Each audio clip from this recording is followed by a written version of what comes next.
आणि आता माझ्या कालावधीमध्ये हैदराबाद गॅजेटचा विषय आला नव्हता, तो नंतर आला. जरांगे पाटलांनी जो गॅजेटचा नंतरचा विषय त्या काळामध्ये, निजामाच्या काळामध्ये मराठवाड्यामध्ये ज्या नोंदी सापडल्या गावाच्या, त्या नोंदीचा आधार घेत त्यांनी ती मागणी केली आणि देवेंद्र भाऊंनी परवाची घोषणा केली. त्याच्यामध्ये ज्यांची नावं गॅझेटमध्ये आहेत त्याची पडताळणी करून मग कोणाच्याही इतर आरक्षणाला धक्का न लावता मराठा आरक्षण देण्याबाबत बाध्यता त्यांनी केलेली आहे. त्यामुळे कोणाचं आरक्षण इतर समाजाचं डिस्टर्ब होणार नाही आणि आरक्षणाच्या बाबतीमध्ये प्रोसिजर फॉलो करून करा असं भूमिका आहे शासनाची. विषय नेते आक्रमक आहेत, आपल्या महायुतीतले घटक पक्षाचे नेते आक्रमक आहेत. असं आहे की आता मला वाटतं की गोष्ट समजून घेण्यासारखी आहे. अतिशय क्लिष्ट असा हा विषय गेल्या अनेक वर्षापासून आहे. तो सोडवण्याचा प्रामाणिक प्रयत्न मुख्यमंत्र्यांनी केला आणि त्यात यश आलेला आहे.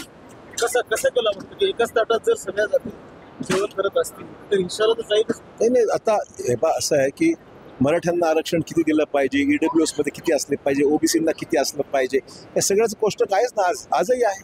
त्यामुळे कोणाच्या ताटातून घ्यायचा प्रश्नच उद्भवत नाही. जरांगे पाटलांचं समाधान झालं असं वाटतं.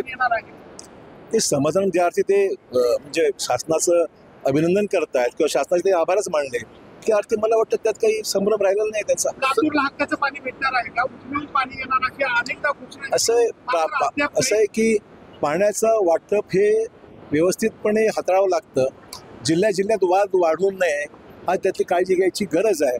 पण हा प्रश्न केव्हा निर्माण होतो, ज्यावेळेस पाऊस कमी असतो, ज्यावेळेस पाणी उपलब्ध राहत नाही, दुष्काळ असतो, त्यावेळेस हा तीव्रता वाढलेली आहे. आज पाऊस एवढा झालेला आहे की तोपर्यंत याचा प्रश्न उद्भवतो. 14 वर्षाचा उपवास संपला असं काही घोषणा. हो ना, मी 2010 मध्ये निष्कारण माझ्यावर खोटे आरोप करून मला पायउतार करण्यात आलेलं होतं. त्या 14 वर्ष झाली. 14 वर्षानंतर मी आज भाजपामध्ये निर्णय घेतला येण्याचा आणि आज मी काम करत असताना हा म्हणून त्याचा उल्लेख केला. नांदेड जिल्ह्यामध्ये ज्या पुराची स्थिती निर्माण झाली तिथल्या नागरिकांना अजून कसलीच मदत मिळालेली नाही. हे चुकीचं आहे. पंचनामे झालेले आहेत, शास्त्रीय निकषाप्रमाणे निधी द्यायला पाहिजे तो देण्यात आलेला आहे. आता सर्वच एकदम होऊ शकत नाही कारण की व्याप्ती मोठी आहे आणि त्यामुळे पंचनाम्याप्रमाणे शासन निर्णय घेईल. राजकीय आयुष्यात उठवण्याचा प्रयत्न केला गेला. निश्चित म्हणेन ना, मी माझ्या राजकारणातल्या शिखरावर त्यावेळेस होतो 2008 ते 10 या कालावधीमध्ये आणि माझ्या हातून अशी कुठलीही चूक झालेली नव्हती की ज्याचं मला एवढा वनवास भोगावा लागला. 14 वर्षांतर मी आलो, सन्मानाने मला या पक्षात घेतलेला आहे. मला या पक्षामध्ये काम करण्याकरता खासदारकी मला प्रदान करण्यात आलेली आहे. मी माझा सन्मान समजतो. काँग्रेस पक्षातला कुणी नेता आहे त्याच्यामध्ये? मला हे बोलायचं नाही, आज काही बोलायचं नाही.